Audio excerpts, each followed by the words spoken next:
주신 주님 주의 나라 임하셨네. 이 땅 위에 주님께 영광.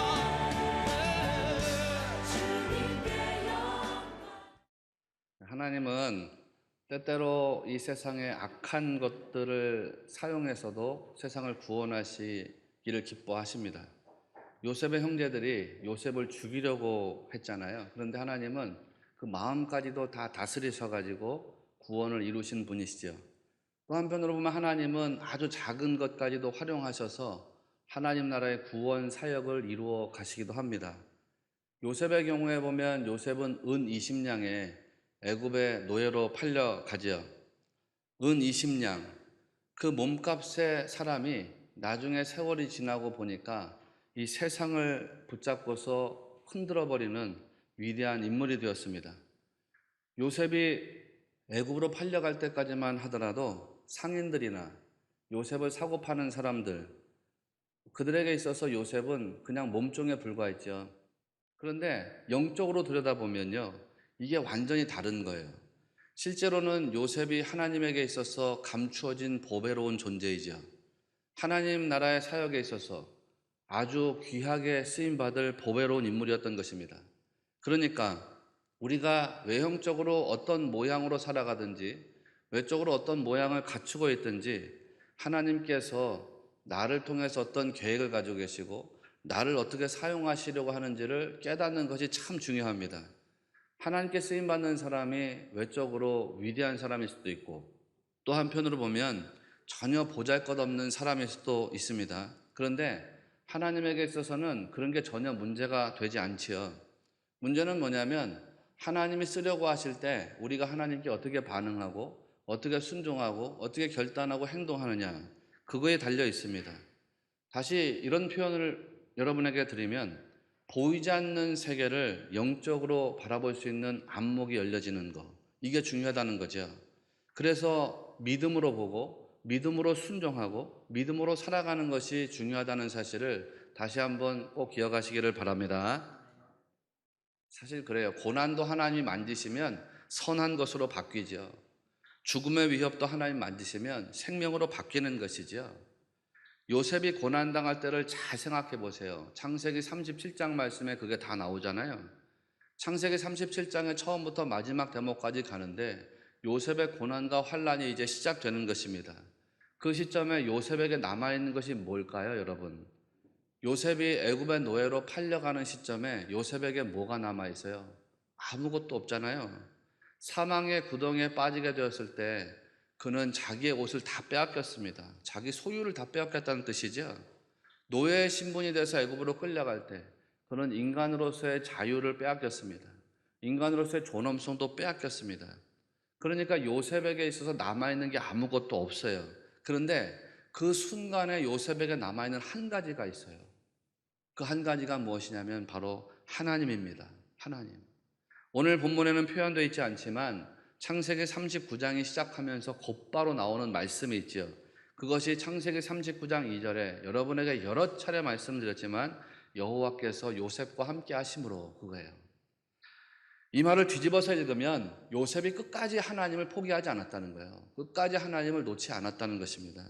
요셉이 끝까지 하나님을 신뢰하고 하나님을 의지하고 그렇게 하니까요, 하나님께서 요셉과 함께 하셨다는 것이지요. 정말 중요한 게 바로 이것입니다. 여러분, 우리는 요셉의 생애를 통해서 변화하시는 능력으로 삶을 선한 것으로 바꿔가시는 하나님의 은혜를 발견할 수 있어야 합니다. 그러면 하나님은 요셉의 생애를 어떻게 바꿔 가셨던가라는 걸 우리가 알아야 하잖아요. 오늘 주제가 바로 이것입니다. 하나님께서 어떻게 요셉의 생애를 바꿔 가시느냐, 그거를 제가 세 가지로 살펴보고 은혜를 나누려고 합니다. 이 말씀이 여러분에게 진리가 되고 생명이 되고 은혜가 되시기를 소망합니다. 첫째로, 하나님은 인간의 연약함을 기회로 삼으신다는 거예요. 지금 요셉은 노예로 팔려가는 중입니다. 그는 사실 아버지의 사랑을 독차지하고 살았지요. 그러니까 아버지 사랑을 독차지하던 그 아들에서 너무나도 보잘것없는 존재로 추락하게 된 것이죠. 게다가 아버지 야곱의 입장에서 보면 요셉은 죽은 사람입니다. 짐승에게 찢겨서 죽었다고 야곱이 생각하죠. 야곱이 생각할 때 요셉은 더 이상 살아있는 존재가 아닙니다.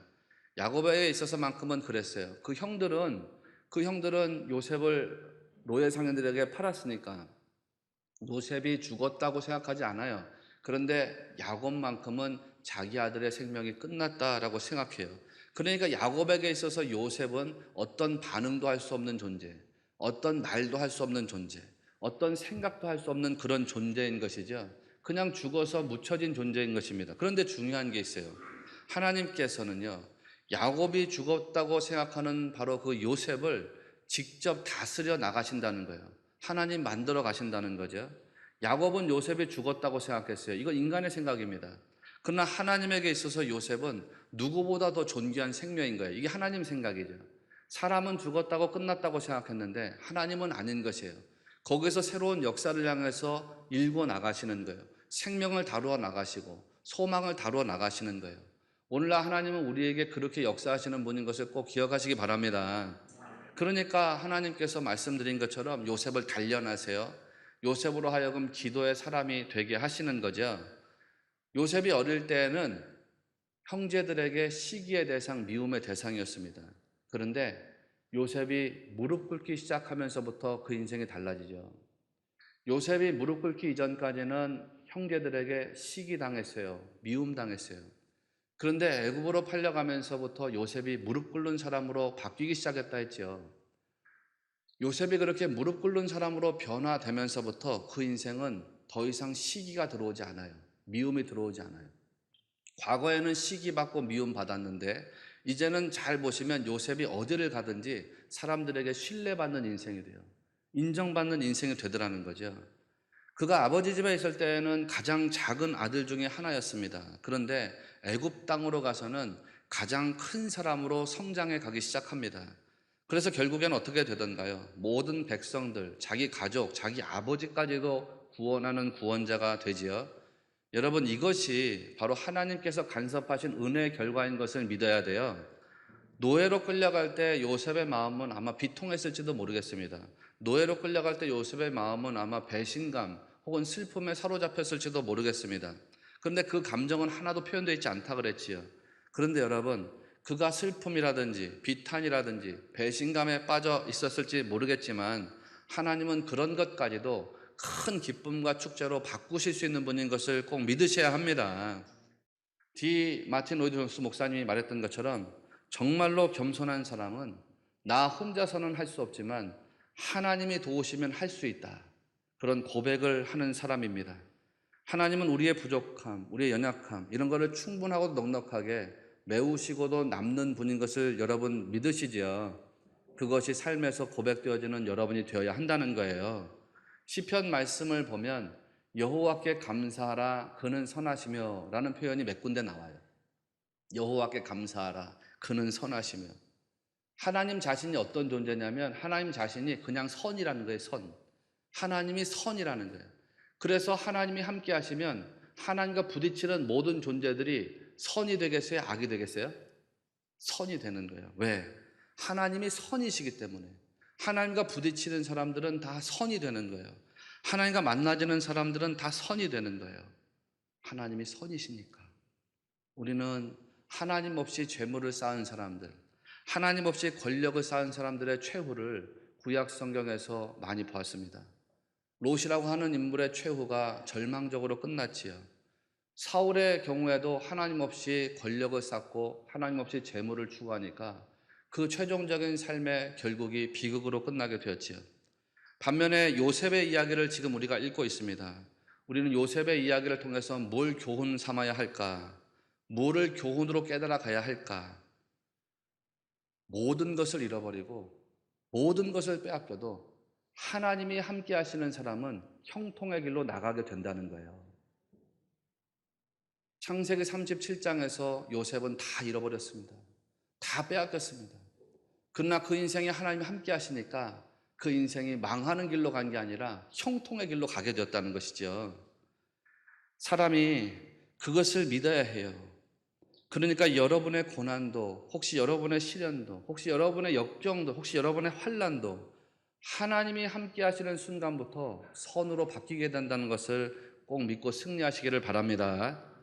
중요한 건 뭐냐? 사람이 자기의 연약함을 깨닫는 거예요. 내 연약함을 깨닫고 하나님께 맡기는 게 중요하다는 거죠. 자기 연약함을 하나님께 고백하는 것은 부끄러운 일이 아닙니다. 그것은 하나님을 오히려 가장 신뢰하는 가장 자랑스러운 믿음입니다. 그러니까 여러분, 약할 때 강함을 주시는 하나님, 그분을 의지하면서 하나님의 은혜를 받으시고 하나님의 은혜를 누리시는 복되고 신령한 삶이 되시기를 바랍니다. 둘째로, 하나님은 썩은 감정에 물들지 않게 하신다는 거예요. 출애굽했던 이스라엘 백성들이 홍해 바다 앞에서 경험했던 걸 여러분 잘 아시죠? 이 사람들이 홍해 바다 앞에서 다 두려워 떠는 거예요. 하나님 앞에서 불평을 해요. 모세라는 지도자에게 원망을 해요. 그런데 그 순간에 모세가 뭘 하고 있었는지를 잘 보면 이스라엘 백성들이 두려워 떠는 순간에도 모세는 하나님을 신뢰해요.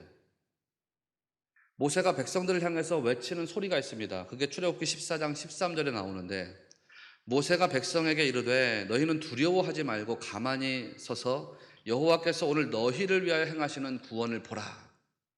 애굽에서 우리를 구원하실 때 그 전능하신 하나님, 살아계신 하나님, 능력의 하나님, 그분이 우리와 함께 하심을 믿어라. 그 믿음을 다시 회복해라. 그러니까 두려워하지 말라는 거예요. 가만히 있어라.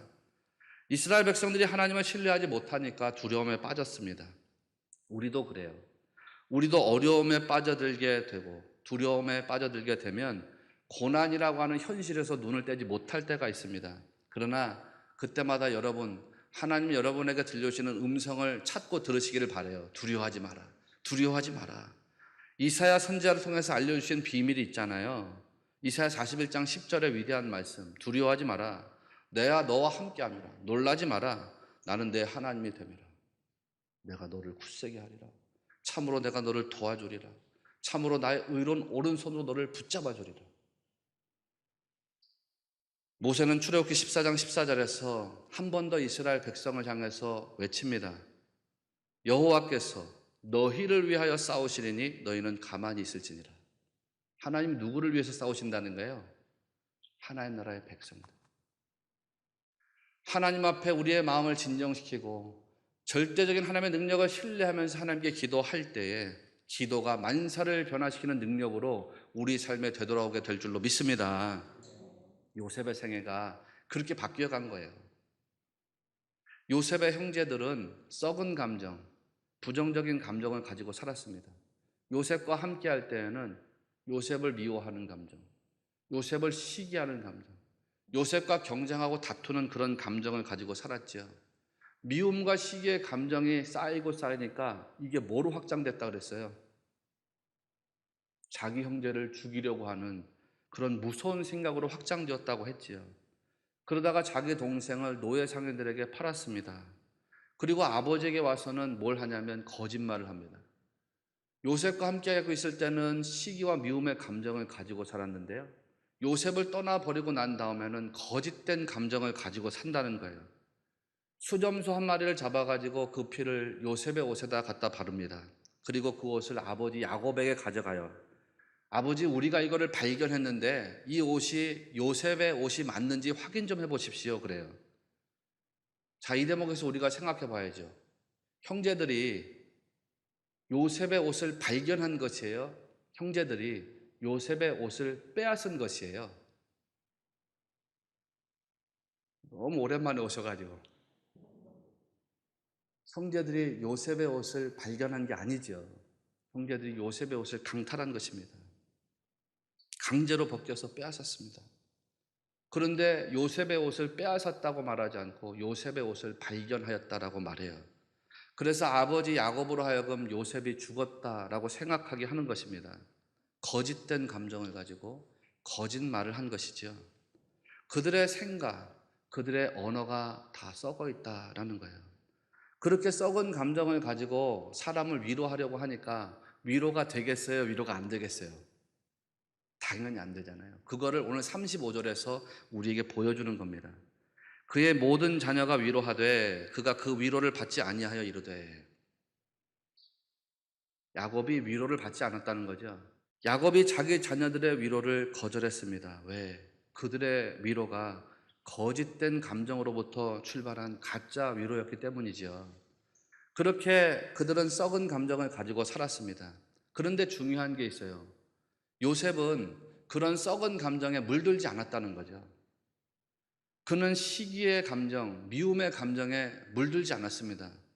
형제들이 자기를 시기하고 미워해도 그 감정에 물들어가지 않았습니다. 요셉은 모든 일의 결국이 하나님에게 달려있다라는 사실을 이미 알고 있는 거죠. 그러니까 판단은 누구에게 맡겨요? 하나님에게 맡기는 것입니다. 그리고 나서 요셉은 뭘 하냐면 오히려 자기 형제들을 위로해줘요. 창세기 50장 21절. 당신들은 두려워하지 마소서. 내가 당신들과 당신들의 자녀를 기르리이다 하고 그들을 간곡한 말로 위로하였더라. 요셉은 격려하는 일에 자기 감정을 쏟아부어요. 하나님이 성도들에게 은혜를 주시죠. 하나님은 여러 가지 이유들 때문에 우리에게 은혜를 주셔요. 여러분, 우리 교회를 오든지 못 오든지 간에 하나님의 은혜가 여러분을 붙잡고 계셨음을 다 믿으시지요. 저에게도 하나님의 은혜가 있었고 또 체험이 있었고 여러분에게도 또 하나님의 은혜가 있었고 체험이 있은 줄로 믿습니다. 근데 하나님이 우리에게 은혜를 주신단 말이에요. 여러 가지 이유를 염두에 두시면서 우리에게 은혜를 주시는데 그 은혜를 주시는 이유 중에 하나가 뭐냐면 하나님 우리에게 은혜를 주셔서 우리로 하여금 썩은 감정을 씻어내기를 원하시기 때문이에요. 하나님이 우리에게 은혜 주셔서 부정적인 감정을 그 은혜로 씻어버리기를 원하세요. 하나님 우리에게 은혜 주셔서 우리에게 그 은혜를 기억하면서 썩은 감정들을 밀어내기를 원하시는 거죠. 그래서 성도들이 하나님을 신앙하면서 아주 적극적이고 긍정적인 믿음으로 살기를 원하신다는 거예요. 그러니 여러분, 세상이 아무리 무섭고 폭풍 같은 두려움이 여러분에게 찾아온다고 하더라도 하나님 여러분에게 말씀하시는 것, 두려워하지 말아라. 나를 믿어라. 그 말씀에 귀를 기울이시고 그 말씀이 여러분의 믿음이 되시기를 바랍니다. 왜 우리는 두려워하지 말아야 되느냐? 왜 염려하지 말아야 되느냐? 왜냐하면 성경에 나오는 것처럼 하나님이 우리를 위해서 우리와 함께 싸워주시기 때문이에요. 그걸 약속하셨지요. 그러니까 성도란 굳건한 믿음으로 기도하는 삶을 살아가면 되는 것입니다. 그러니까 여러분 삶에 썩은 감정이 들어오려고 하면, 여러분 마음에 썩은 감정이 들어오려고 하면 하나님의 은혜를 구하고 찾아서 승리하시기를 바랍니다. 믿음의 기도로 은혜를 구하면 하나님은 썩은 감정에 물들지 않도록 성도들을 지켜주실 줄로 믿습니다. 그리고 결국에는 그 기도에 응답하시는 거예요. 그래서 우리 삶에 아주 크고도 아름다운 간증이 넘치도록 축복하실 줄로 믿습니다. 마지막으로, 그러니까 결국 하나님은 부정을 긍정으로 바꾸신다는 거죠. 하나님은 성도로 하여금 하나님 안에서 기쁨을 누리게 하십니다. 성도들의 삶을 구원하시고 또 그 성도들의 인생에 좋은 변화를 주십니다. 어떤 때는 역전의 기회도 주시고 어떤 때는 반전의 은혜도 주시죠. 이사야 61장 3절 말씀을 보면 그것이 기록되어 있잖아요. 무릇 시온에서 슬퍼하는 자에게 화관을 주어 그 죄를 대신하며 기쁨의 기름으로 그 슬픔을 대신하며 찬송의 옷으로 그 근심을 대신하시고. 참 놀라운 은혜의 말씀이죠. 하나님께서 죄를 대신해서 화관을 주신대요. 하나님께서 슬픔을 대신해서 기쁨을 주신대요. 하나님께서 근심을 대신해서 찬송을 주신대요. 이게 얼마나 놀라운 은혜입니까? 여러분, 우리는 이렇게 변화하시는 하나님의 은혜, 역전하시는 하나님의 은혜, 반전을 주시는 하나님의 은혜를 믿고 승리해야 합니다. 예수님께서 분명히 말씀하셨습니다. 세상에서는 너희가 환난을 당하나 담대하라. 내가 세상을 이기었노라. 이게 무슨 말씀이에요? 예수님이 세상을 이기셨으니까 예수님 믿고 따르는 사람들도 세상을 이기게 된다는 뜻입니다. 창세기 37장의 마지막 대목에서 우리가 뭘 발견할 수 있을까요, 여러분? 창세기 37장을 쭉 읽어 나가다 보면 이 마지막 대목에 와서 사람들의 감정을 우리가 읽어낼 수가 있어요. 어떤 감정? 요셉의 형제들을 보니까 말씀드렸지만 거짓된 감정을 가지고 있어요. 가짜 감정. 요셉의 아버지 야곱의 경우를 보니까 아버지 야곱은 슬픔의 감정을 가지고 있어요. 35절. 내가 슬퍼하며 스올로 내려가 아들에게로 가리라 하고 그의 아버지가 그를 위하여 울었더라. 요셉의 경우를 보니까 요셉은 노예로 팔려가는데 계속해서 침묵합니다. 여러분, 이런 모든 부정적인 감정을 하나님이 딱 붙잡은 다음에 뒤흔들어 놓으시는 거예요. 그리고는 그 부정적인 감정을 완전히 뒤 바꿔 놓으세요. 요셉의 형제들을 보니까 나중에 거짓된 마음에서 진실된 마음으로 바뀌어요. 아버지 야곱을 진짜로 위로하는 감정을 가지게 되는 거예요. 자기 동생 요셉 앞에 와서 진실로 회개하고 용서를 구하는 마음을 가지게 되는 거예요. 거짓된 마음이 진실된 마음으로 바뀌어요. 야곱의 경우에는 야곱의 그 지옥 같은 슬픔이 기쁨의 눈물로 바뀌어요. 요셉의 경우에는 요셉의 침묵이 형제들을 위로하는 당당한 음성으로 바뀌어요. 하나님이 그렇게 역사하신다는 거죠.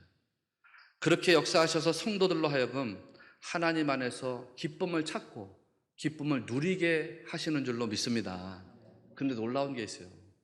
우리 성도들이 하나님 안에서 기쁨을 발견하게 되면요, 아주 놀라운 일이 일어납니다. 시편 37편 4절 말씀을 보면 다음과 같은 구절이 있습니다. 너 여호와를 기뻐하라.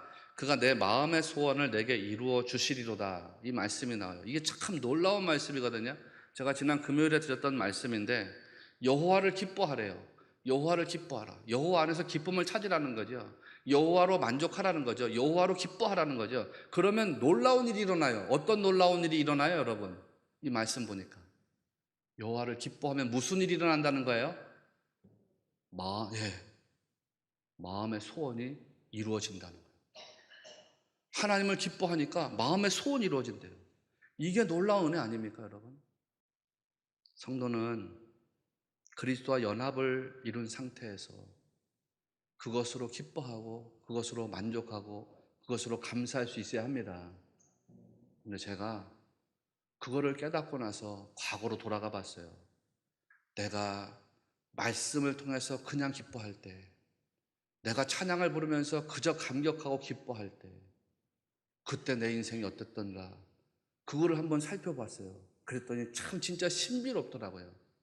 내가 하나님으로만 기뻐할 때, 내가 그냥 말씀 읽는 것으로만 기뻐할 때, 내가 찬양하는 것으로만 그냥 기뻐할 때를 보니까요, 그때 제 마음의 소원들이 하나씩 하나씩 해결되어져 있었더라고요. 놀랍더라고요. 이게 시편 37편의 말씀이구나. 내가 여호와를 기뻐했더니 내 마음의 소원이 그냥 그렇게 풀려나갔던 것이로구나. 여러분도 그런 경험이 있으시죠? 내가 주님을 통하여서 기뻐하니까, 내가 주 안에서 기뻐하니까, 내가 그저 주님만으로 기뻐하니까 여러분 인생에서 답답했던 일들이, 뭔가 풀려지지 않던 일들이 저절로 그냥 풀려져 갔던 경험들이 있으시죠? 이게 놀라운 거예요. 하나님은 우리가 가진 연약함, 우리의 부정적인 것들을 다 선으로 바꾸시는 분입니다. 왜 우리 사랑하시니까. 그러니까 성도란 하나님이 주시는 은혜를 기대해야 합니다. 하나님으로 기뻐하고 만족할 수 있는 영혼이 되기를 힘써야 합니다. 힘쓴다고 하니까 오해하시면 안 돼요. 오해하시지 마세요. 힘쓰라고 하니까 내 힘으로 막 도달해야 되는구나, 그런 뜻이 아닙니다. 하나님께 기도하시라, 이런 뜻이에요. 영혼이 하나님으로 만족이 되기를 기도하시라는 거예요. 내 힘으로 어떻게 그게 되겠어요? 하나님으로만 만족이. 하나님, 전 연약해요. 부족해요. 하나님, 전 언제라도 쓰러질 수가 있어요. 그러니까 제가 연약함을 주님께 맡길게요. 주님, 나를 도와주세요. 그렇게 기도하시라는 거예요. 그렇게 기도하는 것, 내 힘으로 도달하려고 하는 것이 아니라 하나님의 은혜를 구하고 찾아서 도달하려고 할 때 하나님 여러분에게 충분하고도 넉넉한 은혜를 부어주실 것을 믿으시기 바랍니다.